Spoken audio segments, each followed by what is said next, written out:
So today we're going to be looking at 10 fragrances that really changed the direction that my collection has been going, really changed and developed my taste and got me liking certain different types of scents. When I started out, I was all about the freshies, the aquatics. Over time, I've started to appreciate the sweeter, darker, heavier scents. This is not something that happened overnight for me, and today I want to highlight 10 of the fragrances that kind of helped me along in that process. We've got a nice little mix here of designer and niche. Most of these are going to be designer, but we do have like 2 or 3 niche fragrances in here, so I will provide links to all of them down below to Fragrance Discounter. So if you want to grab any of the fragrances that I talk about today, those links down there will take you to them. Let's not waste any more time. Let's go ahead and jump right into this one. First fragrance up, we have a cheapie. This one's from Ferragamo. This one is Uomo Signature. So this guy comes in usually at around $30 to $40 on discounters, Fragrance Net, Fragrance X. Usually those are the 2 main ones, and I will link it down below to whichever one has it in stock at the best price. It has been going out of stock recently, which is unfortunate, but if you can get it there, it will be linked down below. If they are sold out, I will link it to a reputable eBay seller. I do shop on eBay a lot as well, so I'll make sure to hook you guys up. This one has tonka bean, coffee, leather is some of the main notes. It's a more smooth, more grown-up version of the original Uomo. It still is very sweet, has a nice coffee in here, a bit of a masculine leather touch. It smells fantastic. This is easily my favorite flanker from the Uomo line, and over time I've started to even like this one a bit more than the original Uomo. The original Uomo is great, it is very sweet, and while this one is very sweet as well, you do get that coffee and that leather, which does give it a bit of a different touch that I really do enjoy. If I would have smelled this one when I first started collecting, I probably would not have liked it very much, but over time I've really started to develop into liking these sweeter fragrances, and this one here helped me along, and for the price, you can't beat it. Up next we have a fragrance from Guerlain. Now, this is technically a niche house, and it's tossed around back and forth all the time, and you can consider it whatever you want. And of course they do have some fragrances which are niche priced, and I do think all of the ones, regardless of pricing, are very high quality. This one is from a line that is more affordable, more accessible, found on discounters. It's the Guerlain L'Homme line. This one is L'Homme Ideal Eau de Parfum. So this one has cherry, almond, it's nice warm powdery sexiness, and very sweet as well. This one has a lot of depth to it, a lot of punch. It smells unlike anything I've ever smelled before. This is another one where if I would have got my nose on this one back when I first started collecting, I probably would have hated it. Just for real, I probably would not have liked this one very much, but as I've tried different things, I've really come around to this one. I've owned this one a couple times. When I first got it a year or 2 ago, I didn't like it all that much because I wasn't there yet, I wasn't ready. I'm to the point now where I really do enjoy this one. It's one of my favorites from the line. It's one of my favorites from Guerlain, talking about their more inexpensive fragrances. When this one's in stock, around $40 to $50, and it's worth every penny. Next we have one from another niche brand, and there's no doubt about this one being designer or niche. This one is just niche all the way through. This one's Kilian Paris Black Phantom. This stuff is amazing. This nice coffee, chocolatey, boozy, sexy fragrance. You know, this one kind of smells a little bit like coffee with Irish cream in it. One of my favorite drinks to make in the winter time is coffee or hot chocolate with Bailey's Irish cream. It smells amazing and it tastes amazing as well, and really just a great wintertime drink for around the holidays and stuff. And this one kind of smells like that. It smells so fantastic. It's such a great gourmand fragrance. Kilian really does it best with boozy fragrances, and with gourmands like this, it's kind of a boozy gourmand. So good. One of my favorites from the house, and one that you should definitely check out. It is a bit more of a hyped one compared to some of the other ones. There are some ones that kind of fly under the radar. This one does get more hype, but it's worth it. It really deserves the hype and the attention that it gets. It is expensive for a 50 ml bottle, but it's worth it to have it around in your collection. A little bit goes a long way. This one right here is amazing and definitely got me farther into liking these sweet, dark, rich scents. Moving along, we have Prada Luna Rossa Black. So this one is all about the tonka bean and amber in here. Very powdery. And what's interesting about this one is it's a really good compliment getter.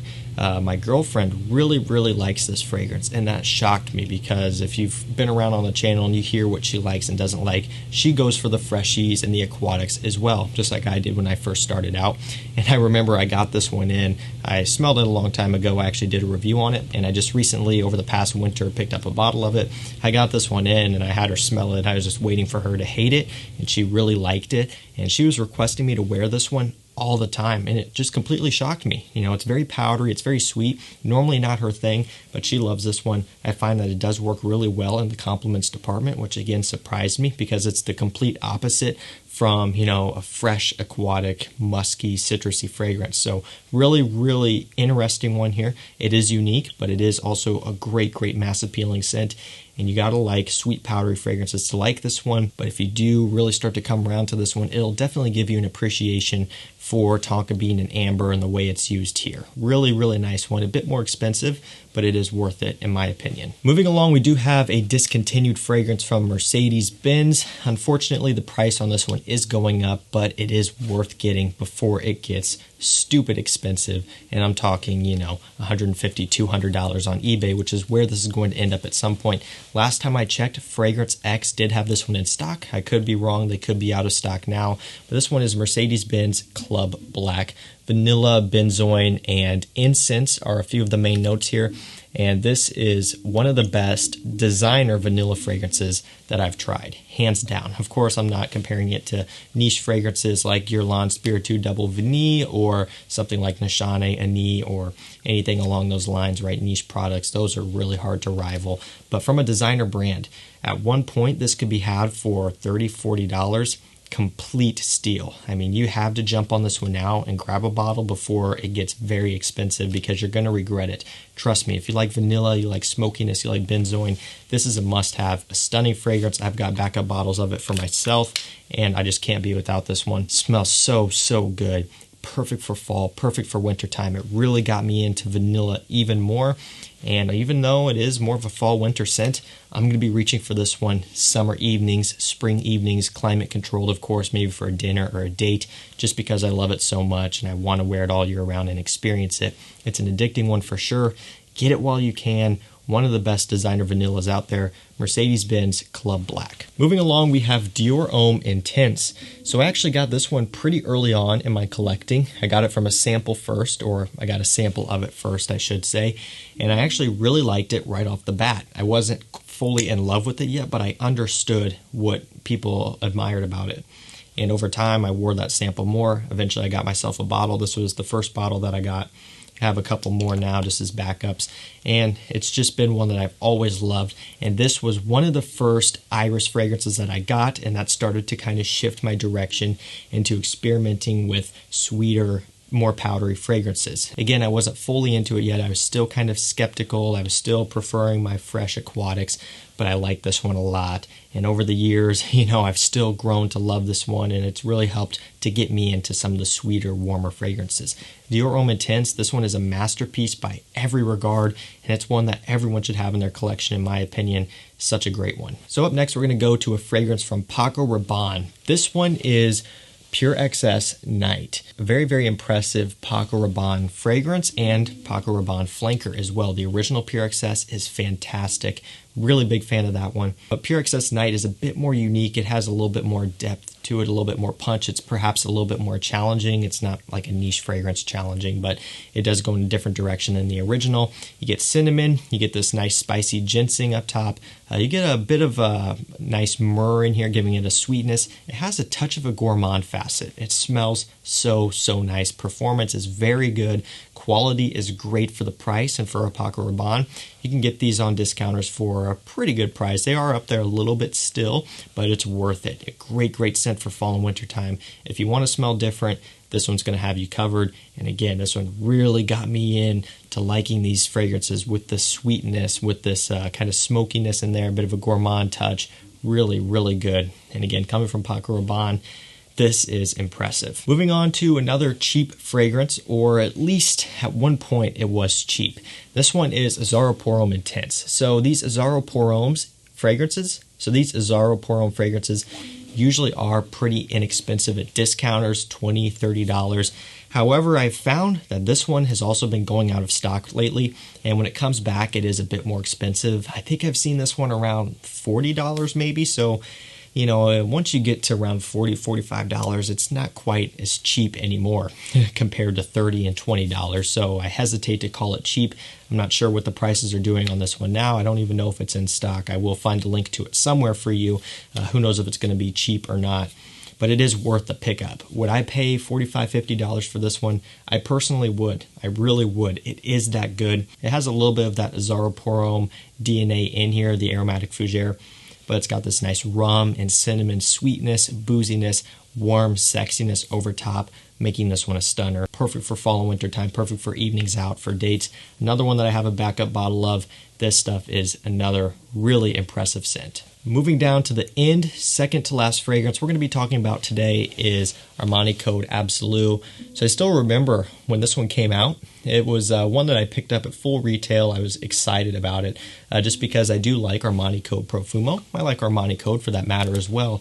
And the note breakdown looked great. I love the bottle. A lot of times the bottle will kind of complement the scent. And of course it was a blind buy, so everything about it looked really fascinating. And when I got it in, I was so happy because it's vanilla, it's tonka bean, it's suede. So you get that vanilla, which I love. You get that nice, sexy tonka bean in there, powderiness, nice, smooth, somewhat masculine suede. Man, is this a knockout, a stunner of a fragrance, a great flanker. They really killed it here with this one. Excellent work by the perfumers here. Armani Code Absolu, fantastic vanilla fragrance. It is a bit more pricey, but it's worth it. If you can swing the money for it, it's worth having in the collection for fall and winter time, for evenings out, for dates, whatever it is. Great quality, great performer. This is Armani Code Absolu. Last up, we have a fragrance from Yves Saint Laurent. It's not one that you would normally think of. You know, it's not one of their La Nuit de l'Hommes or L'Hommes, right? Tons of flankers on both of those lines. This one is M7. Find the right orientation there, right there. M7. Oud Absolu, or according to this bottle, just M7. This is the newest bottle, all clear. They had a black bottle where it says M7 Oud Absolu. Prefer the look of that bottle. Not really sure why they went to this all clear, but it gets the job done. And the scents between the two are the same. Now talking about the scents between these and the original M7, back released when Tom Ford was the creative director, I can't attest to that. Unfortunately, I don't have one of those bottles. It sucks. I wasn't into collecting at that time, and the bottles now are just very expensive. But I can tell you that this version here smells incredible. You get that oud, but it's light. You get this nice patchouli. You get this orange. This is an amazing fragrance, one that blew my mind when I first smelled it, one that really started to kind of make me scratch my head a little bit. You know, at first I would see oud and I would be going in the opposite direction. And like I said, the oud is not strong here, but you do pick up on it. And I've started to really enjoy it. I've started to really come into liking these patchouli fragrances, the warmer, heavier fragrances. This one here is a great one, very wearable, really nice entry-level oud patchouli fragrance, nice creamy orange in there that will give it a bit more mass appeal. Fantastic fragrance here from Yves Saint Laurent. It runs you about $80 or $90, and it's worth every bit of that. Really, really nice one here. Solid performer as well. So guys, that's going to do it for me. That was 10 fragrances that really changed the shape of my collection. It changed my taste and really started to get me into liking the heavier, sweeter scents. Let me know down below in the comments what fragrances did that to you. Whether you started out maybe really only liking sweet fragrances, you started to get into freshies, or in the opposite direction, like what I talked about here.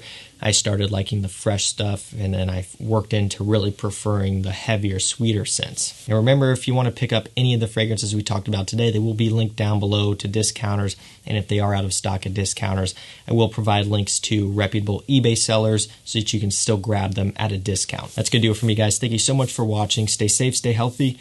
We'll see you tomorrow with another one. Take care.